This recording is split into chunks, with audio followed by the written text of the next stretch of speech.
Hi guys, welcome to the career series with Princess Amarachi.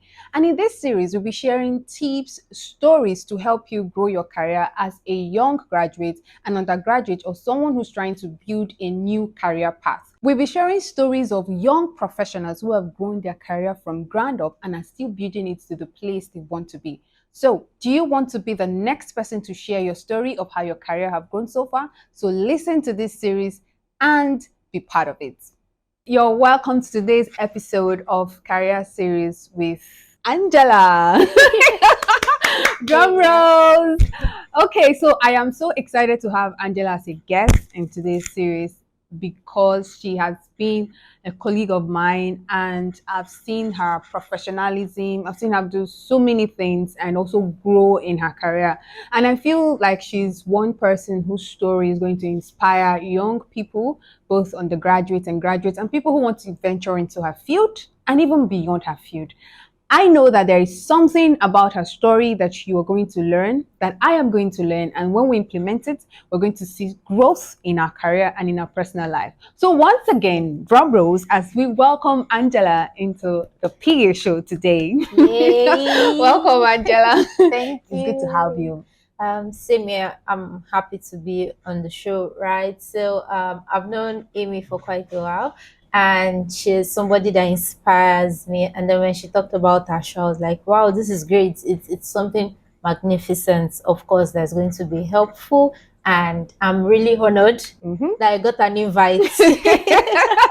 Thank you so much. So we're just going to get right in first into knowing who Angela is, then we can start to about your story. So in just a few minutes, few seconds, tell us who is Angela. Okay, so Angela Oladipupo. I'm a digital marketer, the full package, content strategist, copywriter, all of that. But most importantly, I'm a mom, and that's my first and most important role. But then I'm a digital marketer, like I said, and it's something that I've always wanted to be. And it's just, I had this huge plan of how long it would take me to become a digital marketer. And I'm happy that I'm on that path, right? And I'm happy again to be here to take you through the journey. All right. Okay, so Angela, there's something you said about who you are as a digital marketer, and I want to know for someone who is in school and who's like, okay, digital marketing is something I want to do, is I want to be that. How does the person start? Is that, did you learn anything about digital marketing in school, or were you already doing that in school till you got a job outside school? We just need to understand, how does that work? How did it work? How did your journey start? This might come out a bit surprising also, but if I'm being honest with you, I didn't finish my tertiary education. Well, of course, I finished secondary school, right? Okay. But what happened was after my secondary school, and so you know how it is, getting admission into school is really hard, even if you are really intelligent and stuff. And I tried different schools. I tried LASU, Nsuka, I tried everything, and I ended up at the College of Education, right? Which is not so bad. Of course. But then again, the fees, and there were a lot of technical issues, papers were not complete and all of that. So I had to drop out. And that's where the story got interesting. Yeah, I dropped out, and then my husband and I decided to get married. And right off, I got pregnant and I gave birth. So during that month of staying at home with my son, I think it was about 3 months, 4 months, I was really bored and I didn't know what to do. But before that, I do small stuff, presenting and all of that. But because of marriage, pregnancy, everything had to be on hold. Nobody wants to see a pregnant interviewer at events, right? So I was looking for something more sustainable, right? Something to do. And one day my husband was like, hey, why don't you try blogging? I was like, what's blogging? I don't even know what it means. It was like, that's the next big thing. You can write and all of that. And I decided to start blogging. And trust me, when I started, I was doing it for free. I was doing it with the people I was presenting with before. Okay, you were writing blogs for them. Yes. Not like a personal blog. No, not my personal blog. I was writing for them, but I wasn't really being paid. But then again, that's part of experience, right?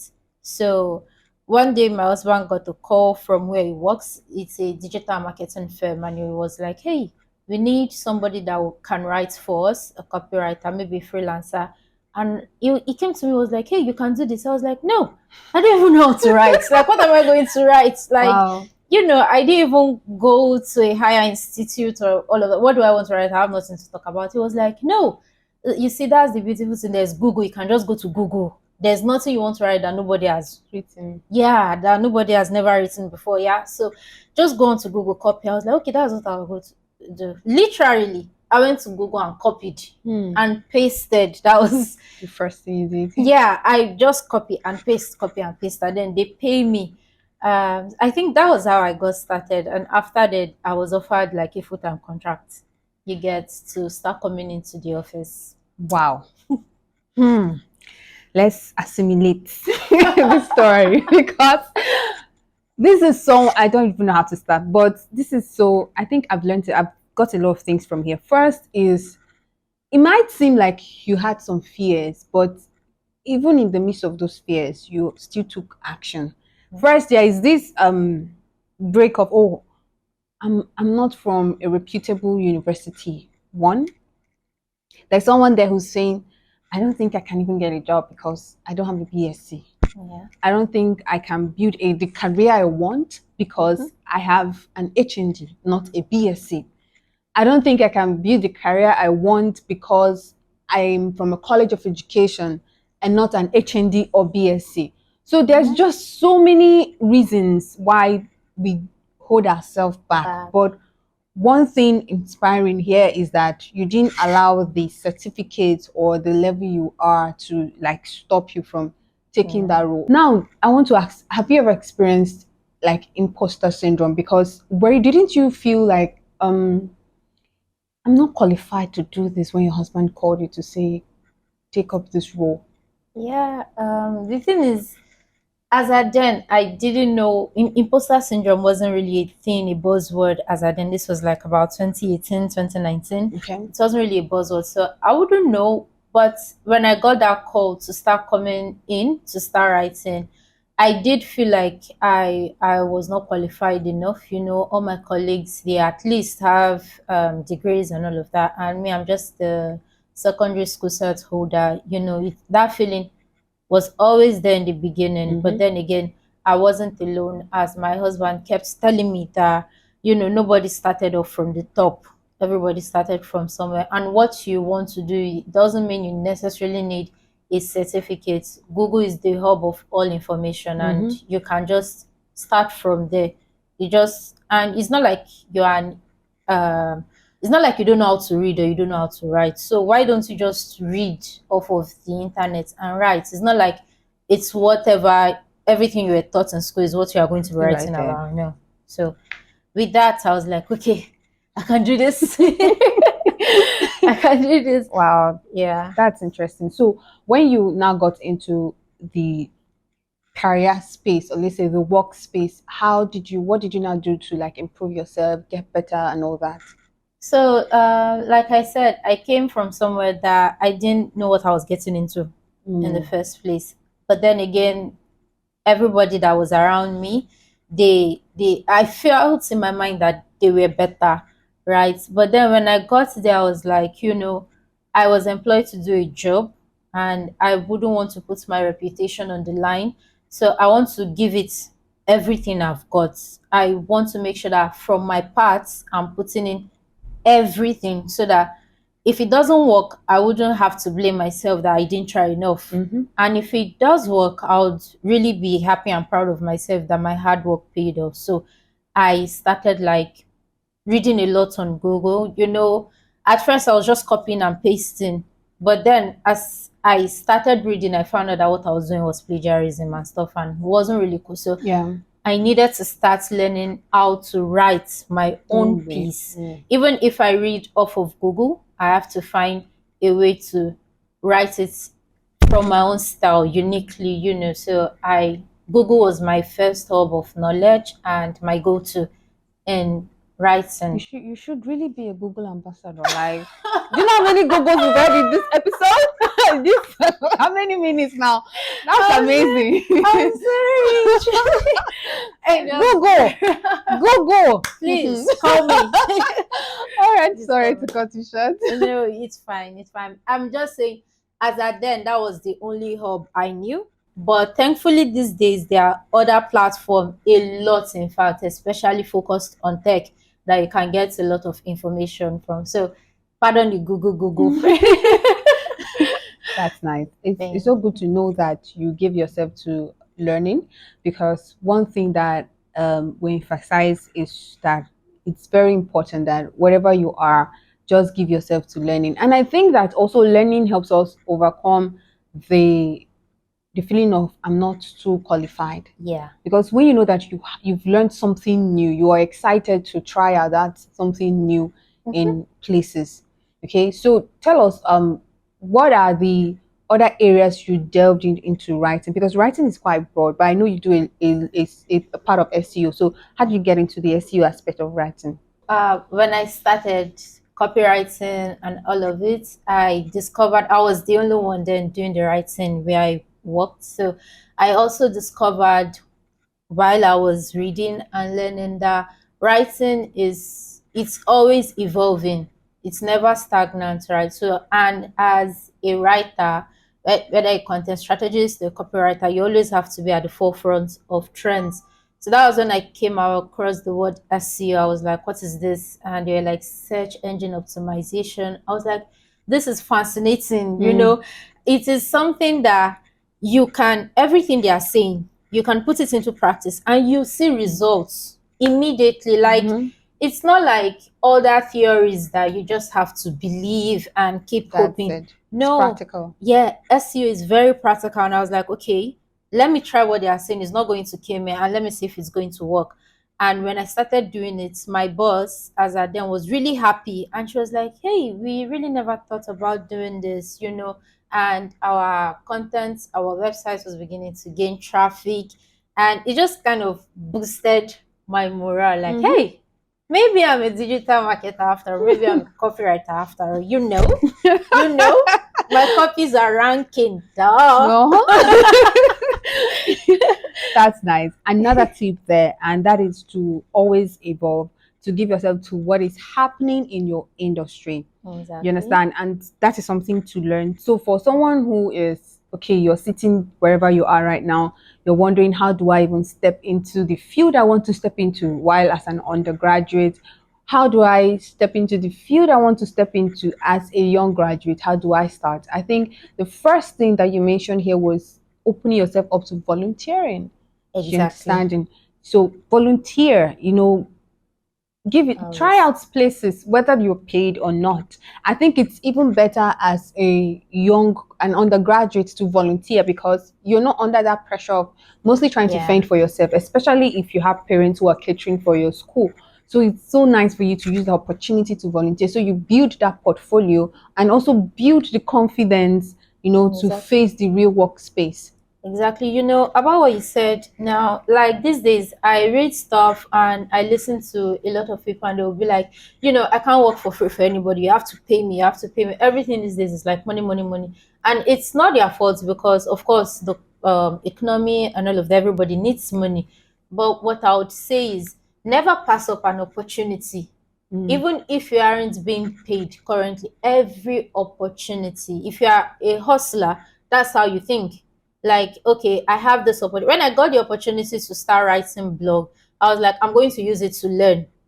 Play around with it. You don't have that constraint of delivery, of hitting targets that Okay. comes with you being paid. So you have this free will, and with that free will you can expand, learn a lot of things as much as you can.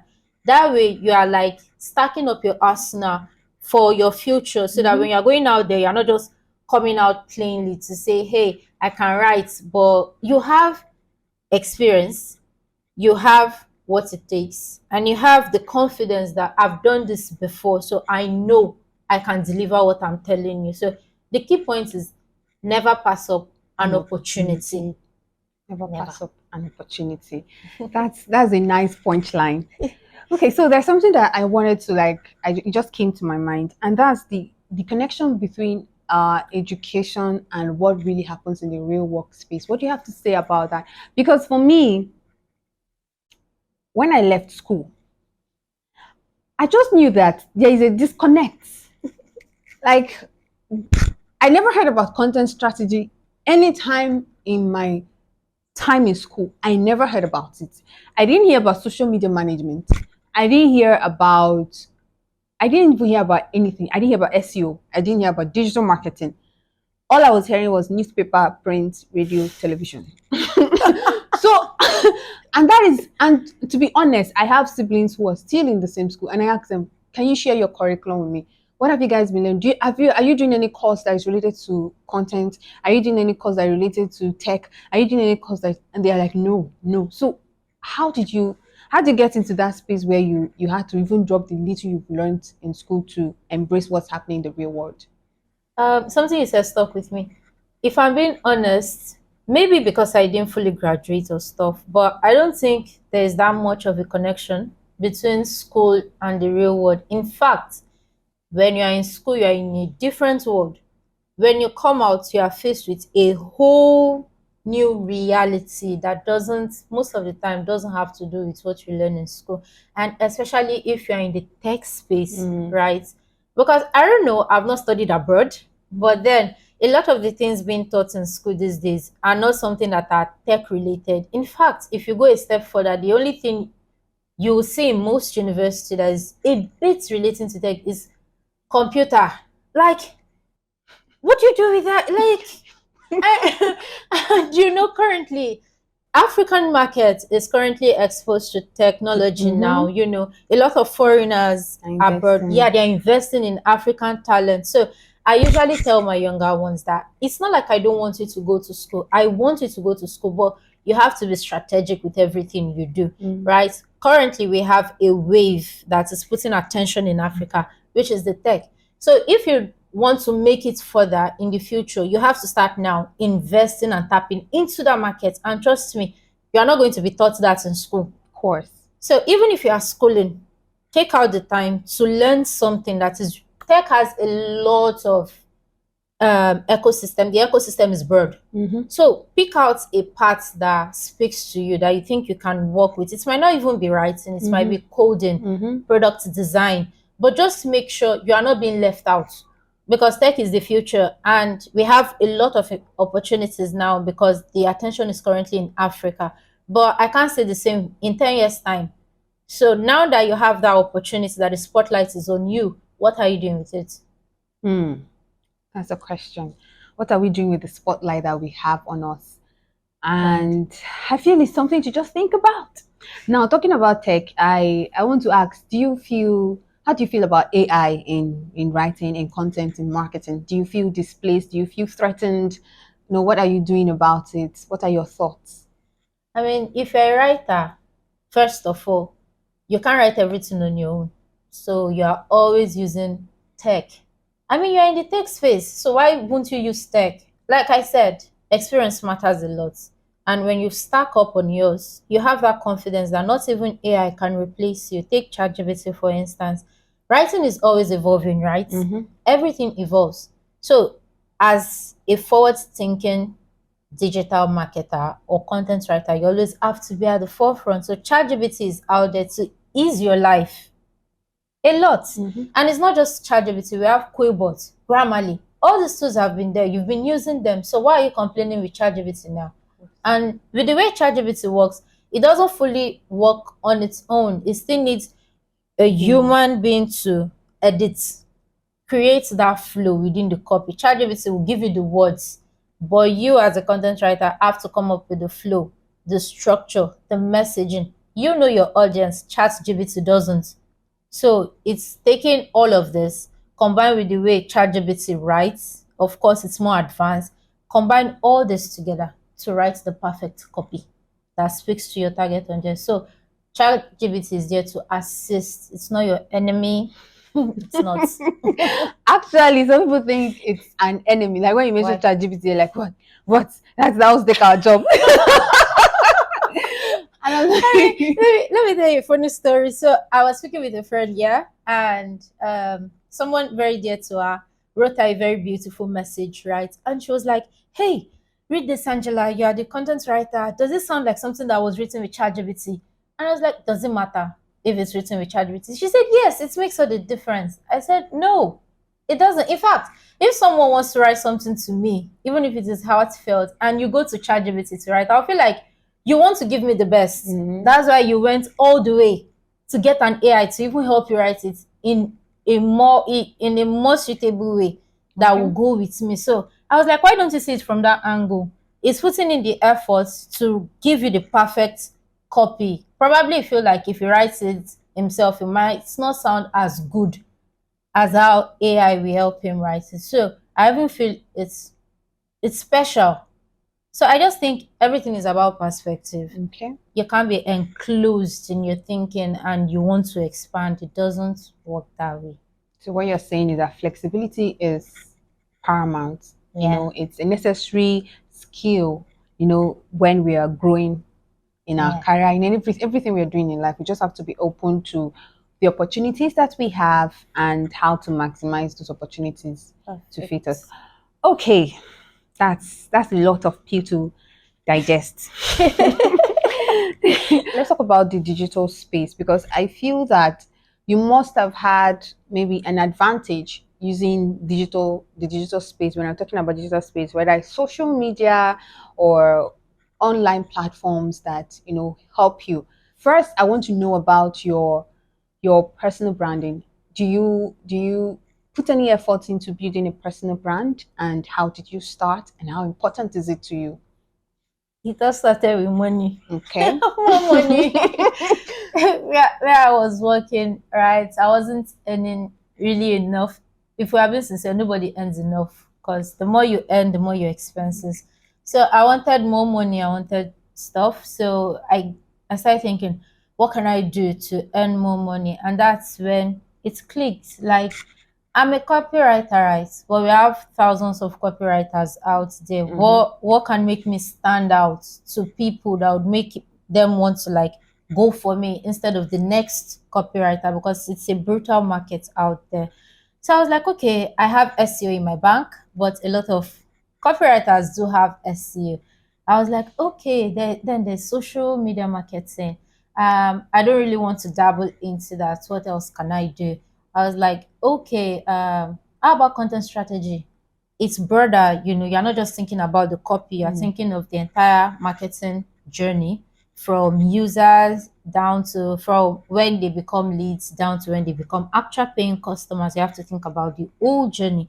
So it's like, okay, if I can have this content strategy in my bank, I would really be more equipped because then anybody that is hiring me, we know that they are not just hiring a copywriter, they are hiring a full digital marketer that will help them plan the entire flow. So coupled with that, she also is an SEO expert. So it's like killing three birds with one stone. And I didn't just rush and start creating my own brand at that moment. I took about 9 months to learn about these things, right? To equip myself. And then I felt like, okay, I think I'm ready. So I went down to my LinkedIn account and I revamped everything from start to finish. And when I started writing my experience in LinkedIn, I was like, okay, I've done quite a lot, even if I wasn't paid a lot of the time. But then, do you know how fulfilling it is for your LinkedIn profile to keep popping to recruiters on not just one font?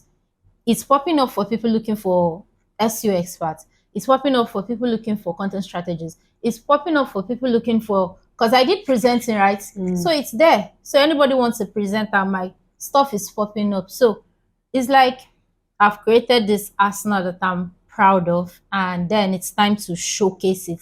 And I went on to LinkedIn. Of course, I got few offers with different clients. I got one for SEO, the other for content strategy. And I was running all of this coupled with being a mom. I ran it for about 3 months. And at the end, I was like, why the money was good and this was a good journey, I don't think I want to be a CEO yet. No, Okay. just let me be an employee. Just let me be an employee, Oh, please. okay. So let me just digest this. I think one thing to learn from here is that social media or digital platforms are a great way to, or digital platforms are a great way to sell yourself. Of course. What do you have to say to someone who says, I'm not the social media person. I don't want to show up. I don't want to be there. I don't want to talk about myself. I don't just like being on social media. Like, let's say, I feel like unless you even, there's no career that I've not seen anyone building a personal brand. Whether you want to be a doctor, you want to be a lawyer, you want to be anything. Nobody reads, no, it's just a few people that might say, hey, please, do you know this person? Can I go and see the person? The next thing the person wants to check you out online. So what do you have to say to that person who has that belief or who is even struggling to find, to start somewhere, whether as a young graduate or fresh, graduate or undergraduate or even someone who has gone a little bit far after school?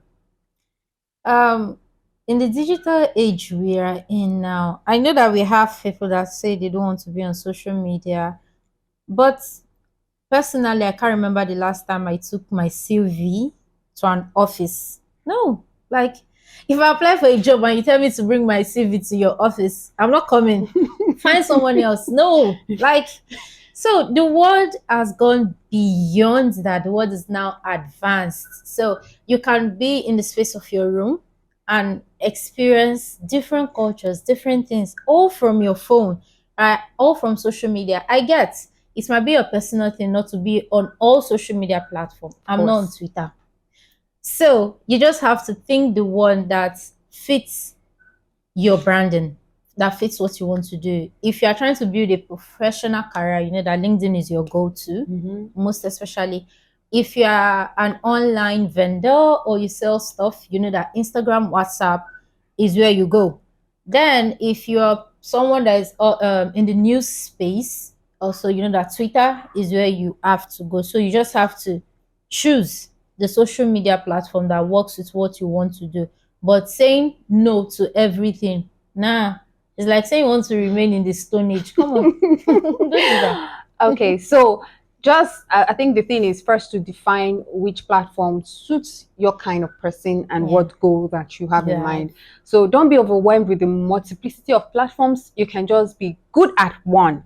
You can just stand out with one. You can build your perspective because social media builds a perspective around you. Mm-hmm. If you don't build it yourself, it will build it for you. There are people you come to their page, you don't see anything. The only thing you're seeing is retweeting, reposting, people liked them. No, you just see other people's content on their own activity, Always page. And you're throws me like, off. so this person You're is not not there. active. So it is what these people are, is what you are liking or whatever it is they are liking on your behalf that we are trying to build a perspective around. So Mm-hmm. that is why it's very important for you to utilize the digital space because recruiters are going digital. They're using social First, media. They're using all these online spaces to get themselves out there. It's not a how do they call it? It's not a ride. It's not a game that you're don't be too serious about oh, coming on the digital space. Some no, people think, okay, people that social media are not really serious people.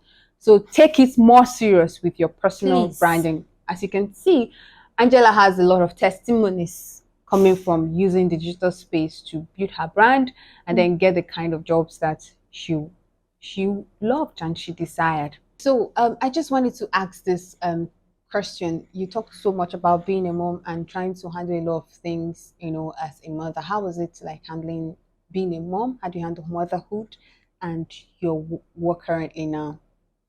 It's tough. It's rough. I mean, being a mom and trying to keep a 9 to 5 job. And trust me, the job is not just 9 to 5, it goes beyond 9 to 5. Of course, you still have to learn stuff, go online, read. So it's beyond 9 to 5. And being a mom is a full time job on its own. So whenever I want to make a decision, I make a decision around the fact that it has to accommodate my kid and time for my kid. You know, where I worked before, I had to be going into the office, Mhm. right? And I always have to leave early to come pick my son, and he was always the last kid to be picked up. So that was not going well with me. I didn't like that. And I was like, okay, what else can I do? What can I do to tackle the situation. And I don't want to break off and start running my own thing. It's too much trouble handling clients on your own. I decided to look for a job that is remote, that would pay me enough to accommodate whatever I want to do. So I don't really need to leave the house to, still have my job. And that's what I did. I went on to LinkedIn, revamped my LinkedIn account again to fit what I'm looking for. And I got it within 3 months. Wow. I got it. And now I can say that it's not like it's still not rough. It's still rough, but then it's better now because I don't have to face traffic.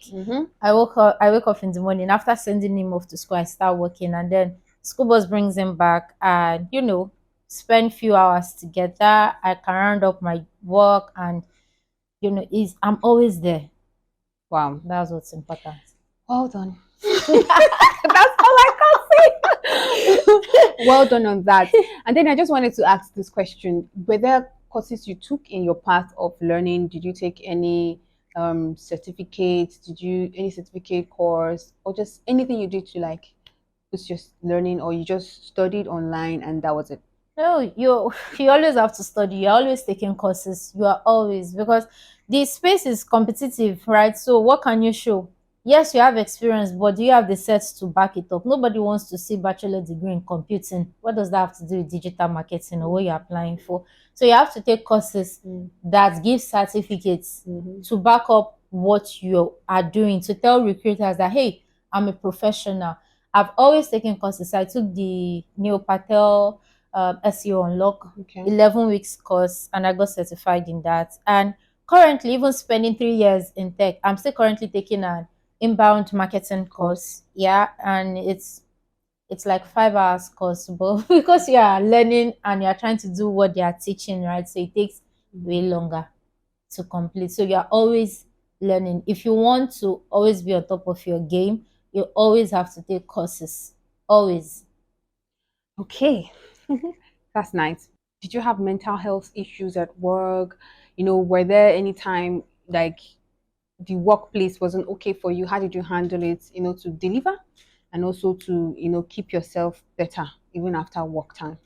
Of course, it's always there. The mental ish is always there. Early last year, it was really worst for me because then it's already I'm already spending enough energy going to the office, and then I still have to come back and take care of my kid and the work.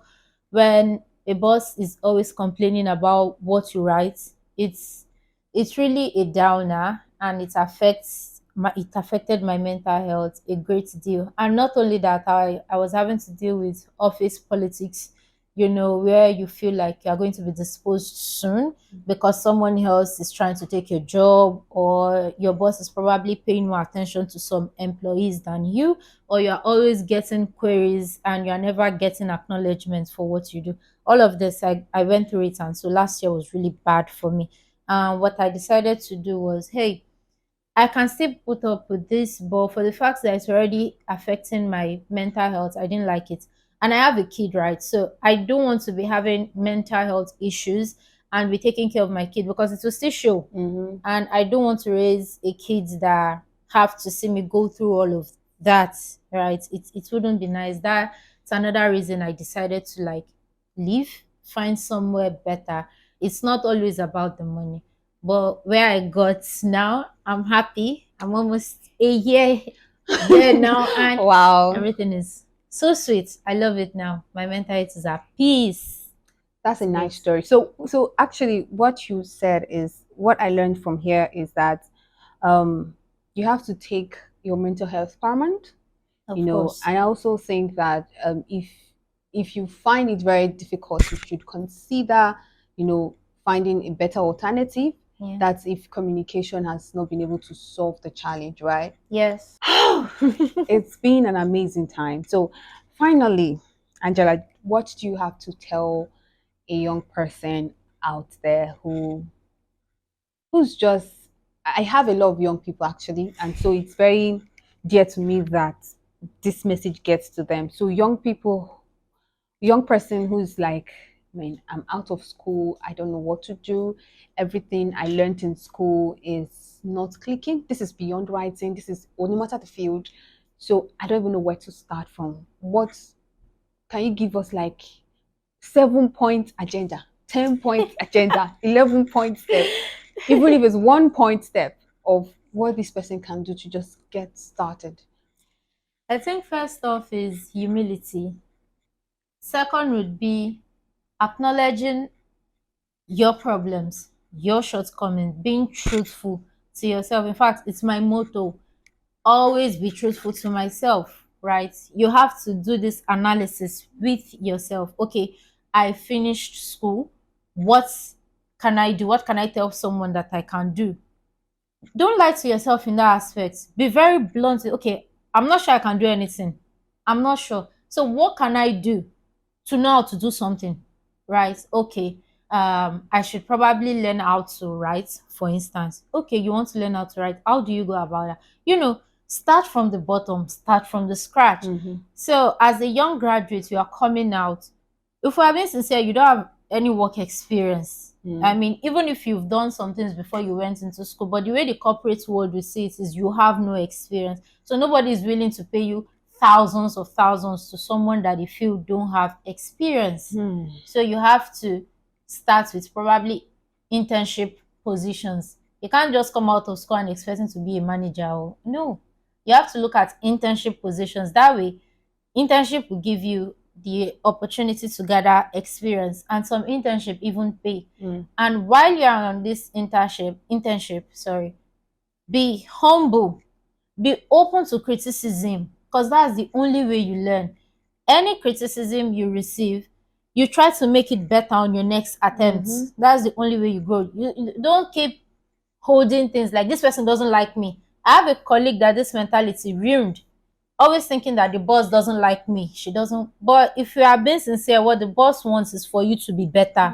So always take criticism as a way to push forward to be better. So start with internship, and when you are there, learn about everything you can, because that's the opportunity to learn. Learn about everything and be open to criticism. Be open to it. This is a master class. Maybe we should just sell this video as a course. I should probably write a book, an ebook. Thank you so much. So tell us, Angela, do you have any course, any ebook, any product you want us to buy, to download, to view? Then you can now tell us where we can find you. Not really. I wrote an ebook for the current people I work with. So I work in programmatic advertising. We deal with, your Google ads and all of that. We create tools and products that makes your ads, seen to publishers and all those people, right? Wow. So it's a pretty new space. I think I need to take a course on that.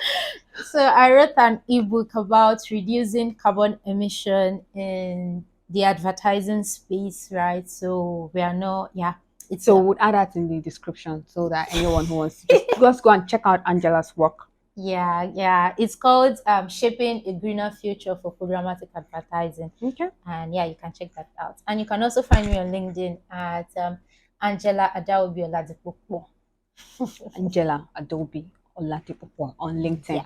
The link will also be in the description, so you can always go click it and find out for yourself who Angela is. So that was today's episode on Career Series with Angela, and I hope you really enjoyed and learned a lot of things on how to grow your career, how to start out as a newbie, as a young graduate, as a fresh graduate in the career and digital space. Thank you so much for watching, and thank you for being a part of this episode. And all the resources and the things we mentioned will be on the description below, so you can always check in there and then you can click and find everything that you need. And this is the perfect time to subscribe if you have not subscribed to this channel, and also share with your friends who you think this is going to be helpful to. So thank you so much for watching. See you in the next episode, but until then, keep living every day from within to without.